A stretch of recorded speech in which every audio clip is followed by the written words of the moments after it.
Со следующего года в Коми начнет работать выездная бригада медиков, которая будет заниматься дополнительным обследованием жителей Глубинки.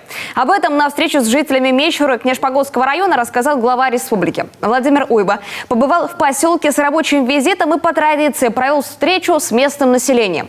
Именно вопрос оказания медпомощи больше всего волновал жителей отдаленного населенного пункта.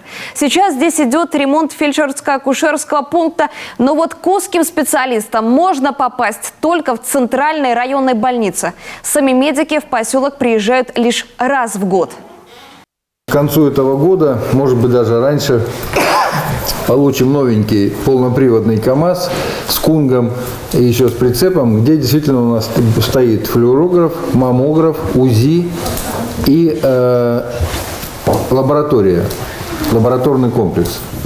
Поэтому он пойдет это дополнительно, это республиканская мера поддержки, и он пойдет, невзирая на то, что там где-то еще работают и от ЦРБ. В первую очередь туда, где действительно ЦРБ либо проехать не может, либо вот так вот сломалась машина.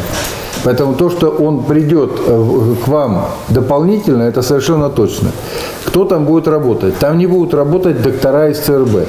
Значит, мы сейчас принимаем на работу со всей страны, объявили конкурс, выделили деньги на квартиры в Сыктывкаре и принимаем под эту бригаду 16 докторов узких.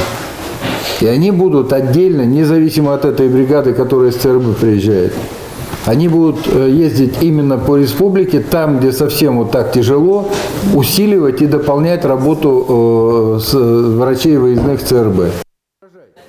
Всего в бригаде будет 16 врачей, в том числе и детские врачи, такие как кардиолог и невролог. В свою очередь, глава Коми особо отметил активность жителей Мечуры и поставил их в пример. Этот поселок сегодня показывает всем, как именно нужно осваивать средства народного бюджета.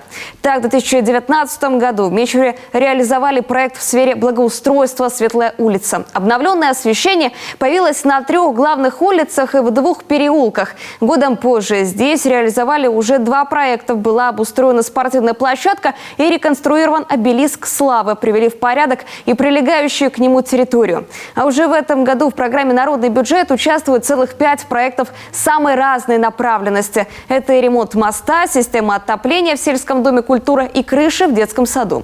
Обустройство нового колодца и контейнерных площадок.